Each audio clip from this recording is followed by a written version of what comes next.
क्रोध ना किया करो बात बात पे। छोटी छोटी बातों में आप गुस्सा करते हैं और कई बार गुस्से के चक्कर में आप अपने रिश्तों को बिगाड़ लेते हैं। एक राजा था, उस राजा के दरबार में एक बहुत बड़ा जौहरी आया। ध्यान से सुनना मेरी मां।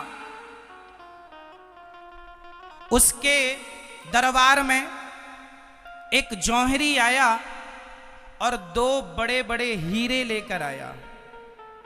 2 हीरे बिल्कुल एक से एक वजन, एक कटिंग, एक सी चमक लेकर के आया। जौहरी ने दोनों हीरों को रखा और राजा से कहा कि यदि आपका जौहरी इन दोनों हीरों में से असली हीरे को पहचान लेगा, क्योंकि ये दोनों में से एक असली है और एक नकली है, जो असली हीरे को पहचान लेगा मैं ये पूरा असली हीरा आपको गिफ्ट कर दूंगा, और यदि नहीं पहचान सका तो हीरे जितना कीमती है उतना धन आपको मुझे देना पड़ेगा। राजा को शर्त मंजूर हो गई कि भाई जौहरी के लिए हीरे को पहचानना कोई बड़ी बात। राजा ने तय किया। सर्दियों का मौसम था, सभा धूप में लगी थी। धूप में दोनों हीरों को रखा गया। बड़े बड़े राजा के 10 जौहरी आए, पर वो 10 की 10 हीरे, एक सा हीरा, एक कटिंग, एक सी चमक, सारे जौहरी फेल होते गए। अब कैसे पहचाने कि असली कौन नकली कौन? 10 जौहरी फेल हो गए, असली हीरे को ना पहचान पाए। अब तो राजा शर्त हार गए। राजा को बड़ा बुरा लगा कि राम राम मेरे 10 जौहरी फेल हो गए। तभी पीछे से एक अंधा आदमी आया। अंधा बोला, राजा साहब हमें एक मौका दो, हम असली हीरा पहचान सकते हैं। राजा बोले, क्यों हंसी उड़वाता है? जिनकी आंखें थीं, जो पढ़े लिखे थे, जौहरी थे, वो तो पहचान ना पाए कि असली और नकली में अंतर क्या है। तुम तो अंधे हो। कहा, महाराज मौका तो दो।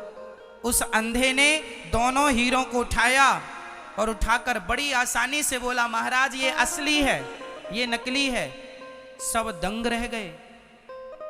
जिसका हीरा था वो तो जानता था, अब तो चक्कर में पड़ गया। भाई आप अंधे हो, आपको कैसे पता कि असली हीरा कौन है, नकली हीरा कौन है? दोनों एक से दिखते हैं। उस अंधे ने कहा, ये दोनों हीरे धूप में रखे थे और धूप में जो गर्म हो गया वो पत्थर था, नकली था, और जो धूप में भी ठंडा बना रहा वही असली हीरा है। जो धूप में ठंडा रहा वो क्या है? जो धूप में ठंडा रहा वो क्या है? बस मेरी माँ, जो बात बात में गर्म हो जाए ये सब पत्थर हैं, और जो विषम परिस्थितियों में भी अपने दिमाग को ठंडा रखते हैं वही हीरा है, वही असली हीरे हैं। अब आप बताओ कि आप में से कितने हीरे हैं और कितने पत्थर हैं? अपना मूल्यांकन खुद कीजिए। बताइए, बात बात में गुस्सा किसे आता है? जिसे बात बात में गुस्सा आता है वो आदमी, वो पत्थर है, 2 कौड़ी का आदमी है। बात बात में गुस्सा क्रोध करने वाले वो अपना मूल्यांकन करें, 2 कौड़ी के लोग हैं। पत्थर का क्या मूल्य होता है? जबकि बड़ी बड़ी बातों पर भी वो अपने दिमाग को ठंडा रखें, वो कौन होते हैं? वो असली हीरे होते हैं। तो गोस्वामी जी कहते हैं, काम क्रोध, काम क्रोध, ये दोनों कहां ले जाने वाले रास्ते हैं? जोर से, जोर से। नाथ नरक के पंथ, नरक के दरवाजे हैं। तो काम से बचिएगा, पराई स्त्री पराये पुरुष से बचिएगा, काम क्रोध से बचिएगा। बात बात में गुस्सा नहीं। जहां क्रोध करने के, हम ये नहीं कहते कि गुस्सा नहीं करना चाहिए। अच्छा बताइए, गुस्सा करना सही है कि गलत है?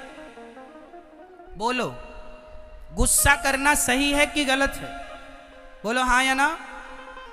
गुस्सा करना सही भी है और गलत भी है। कहाँ गुस्सा करना चाहिए और कहाँ नहीं, इसकी कंडीशन है। स्थिति है। कहाँ करें? अब मैं 2 उदाहरण देता हूं। उदाहरण शास्त्रों के हैं, सुनिएगा। पहला, भरी सभा में द्रौपदी की साड़ी खिंचती रही, क्या भीष्म पितामह को गुस्सा आया? बोलो हाँ या ना। जबकि गुस्सा आना चाहिए था।